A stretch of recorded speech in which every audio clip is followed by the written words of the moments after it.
So, the reason talking about intimacy is so difficult is because most of us don't have the words. We literally don't know how to create a sentence with everything we want to say and deliver it in a way that we want to get the reaction we want to get. We just don't know. Communication. I wrote a whole book on it because it's a difficult and deep topic. So, I want to make it easy for you.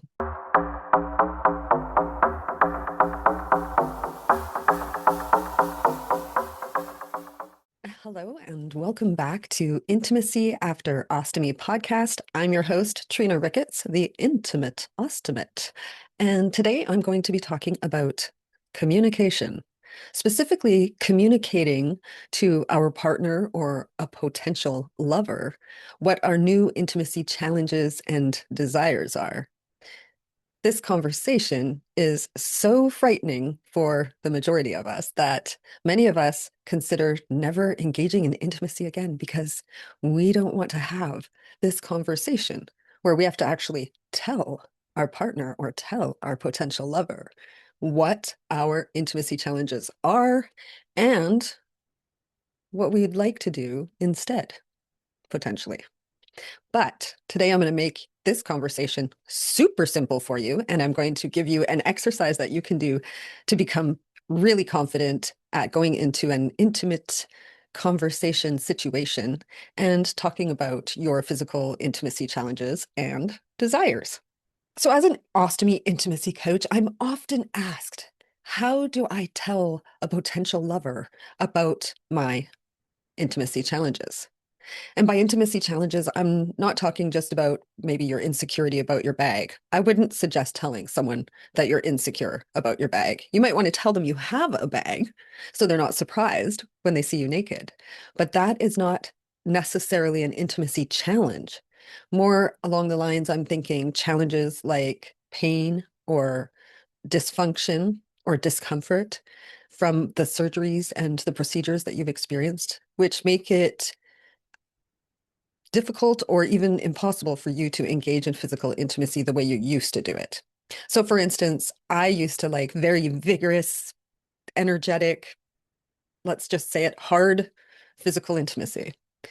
But as I went through my health issues and my body became more fragile, that kind of intimacy actually became like the worst intimacy for me. I didn't like it at all. It became painful and it made me dread engaging if that was what I was going to have to experience.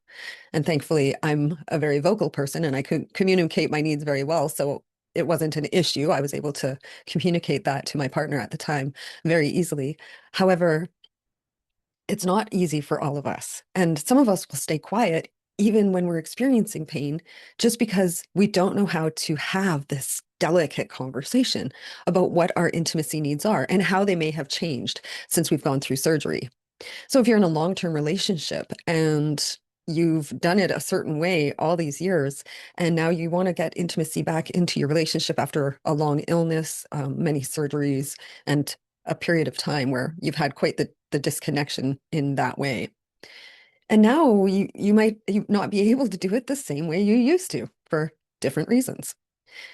This is a conversation that you really need to have. That way you can move forward enjoying physical intimacy with your partner, and they can enjoy it knowing that they're not doing anything that might be uncomfortable or painful or unenjoyable for you. Whatever the difficult conversation is, this framework I'm going to teach you today, you can just plop in different sentences that apply to your situation and create your own little script of what you could say to a potential lover. And I'm going to give you examples of things that people could say under their different circumstances. So, the reason talking about intimacy is so difficult is because most of us don't have the words. We literally don't know how to create a sentence with everything we want to say and deliver it in a way that we want to get the reaction we want to get. We just don't know. Communication. I wrote a whole book on it because it's a difficult and deep topic. So I want to make it easy for you. And this is a framework of discussing delicate topics that I developed by accident. And how I figured it out is that I was writing down examples of ways for people to confess their intimacy challenges and express their intimacy desires. And I realized that in each example I created, there was a certain pattern. And so I'm going to share that pattern with you. And basically, I start by leading with a compliment about how desirable that person is. I want to make sure they know that I am attracted to them, sensually attracted. So I lead with that, number one. Number two, I want to briefly state what my intimacy challenge is. And that is the challenge that has changed because of your surgery or your health illness. So they get some context. And then three, I want you to explain your challenges and your desires. This is a very short few sentences, so don't go in deep. You don't want to like tell someone your whole life story. You don't want to get into your whole cancer journey or your whole Crohn's journey or your whole bladder journey, whatever journey you've been on. You want to just talk about it like this is just a part of me, and I don't want to scare you with a big story. I just want to give you the heads up. And then after you've done that, you finish number four by reassuring them that you're okay with it, it's all good, and that they are going to enjoy the sensual experience no matter what. So here are some examples, and I'm going to read them to you because it's easier than memorizing them.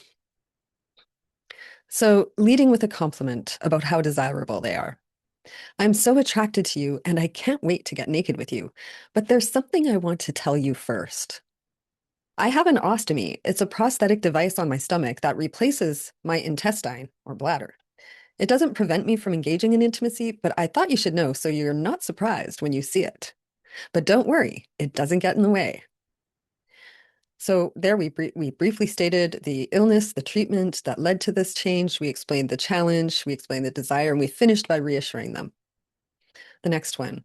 I'm so attracted to you and I can't wait to get naked with you, but there's something I want to tell you first. I went through chemo and radiation for cancer blank years ago. And due to those treatments, I'm not always able to get or maintain an erection. But I love giving pleasure. And even if it's not hard, it still feels good when it's touched. It doesn't bother me if it doesn't bother you. And I'm really good at other things, I promise. So this is compliment, explanation, reassurance, if we're going to really sum it up. Another example. I'm so attracted to you and I can't wait to get naked with you, but there's something I want to tell you first. Due to vaginal trauma, I can't have penetrative sex anymore, but I'm still super horny and there's lots of things I can do that will blow your mind. Next one. I'm so attracted to you and I can't wait to get naked with you, but there's something I want to tell you first.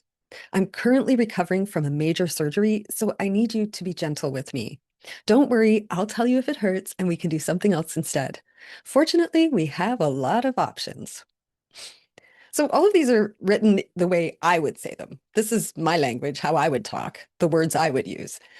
When you create your script of how you would tell a potential lover or how you want to tell your partner about your new intimacy challenges, you use language that you would normally talk like. And when you finished this confession, now you don't want to live in that situation. You want to bring the conversation back to your partner or your potential lover and say, how about you? Do you have any intimacy challenges that you'd like to tell me about or desires that you have that you'd like to share? Put on the spot, a lot of people get nervous when someone asks them intimacy questions. So you might not get a response immediately, but your partner or potential lover may spend some time thinking about it and come back to you at a later date with the things that they've thought of. And you can bring it back to their attention in the future if you continue the conversation or the relationship or whatever it is. You can say, so have you thought about any intimacy challenges or desires you'd like to tell me about? And if they're still kind of like, no, not really, then let it go, of course. But what you're doing by asking that is you're showing that you care about what they like and what they don't like. And you care about if they have a challenge that they're nervous to tell you about. You're opening the door for them to safely express their own potential intimacy challenges. And it's a lot more common than you might think. Some people might not even consider their intimacy challenges to be intimacy challenges until someone brings it to their attention. They might just see it as, oh, this is just what intimacy is like. It's going to be painful, for instance. And then we want to open the lines of communication, explain, well, no, it shouldn't be painful. It should be pleasurable. And pain, for most of us, does not equal pleasure. So now we've talked about it in theory. In practice, what I want you to do is sit down and write your own script. In simple terms, start with a compliment, go into an explanation, and end with reassurance. And make sure in your explanation that the vibe is, it's no big deal. And I'm going to blow your mind anyway. This is the feeling you want to be giving to your partner or your potential lover, because it shows that you aren't going to let this intimacy challenge stand in the way of amazing physical intimacy. And it gives them confidence in you and their ability to enjoy themselves with you. Once you've finished writing this script, I recommend you do something really powerful, but it's up to you. Just repeating the script over and over a few times in your own words, what you might say to someone will help you to form words in the moment when it comes to that moment, because practice is really important when you're trying to figure out the right thing to say. Just repeating it in your head or looking at it and reading it a few times is really powerful. But what's even more powerful, which I highly recommend to all of my clients, and I'm always ranting and raving about, is visualization. You can sit and visualize yourself telling your partner or telling a potential lover the script that you've created. Visualization is the most powerful tool to overcome fears and insecurities. I've created an entire course using visualization on my website. You can check it out if you're interested. It's nothing is as powerful as visualization, at least nothing I have found. Visualization can change your viewpoint, your outlook, your perspective, your confidence in days rather than months, like most self-work requires us to do. So I highly recommend you try doing a little visualization with your script once you've written it. And if you need any other resources, head over to my website. I have lots of free resources there, including an intimacy menu that you can share with your partner or lover once you're in the bedroom or before you go in the bedroom. And you can have another very open conversation about intimacy and what you both like and don't like, and how much you like it and how much you don't like it. The intimacy menu is a document that you can look at together that will help you talk about sex. And I think it's fun. It's a fun way to get the conversation going and to look forward to experiencing all the pleasure that you've let them know you like to experience. And that's it for today. Thank you for being with me, and I hope you have a great week.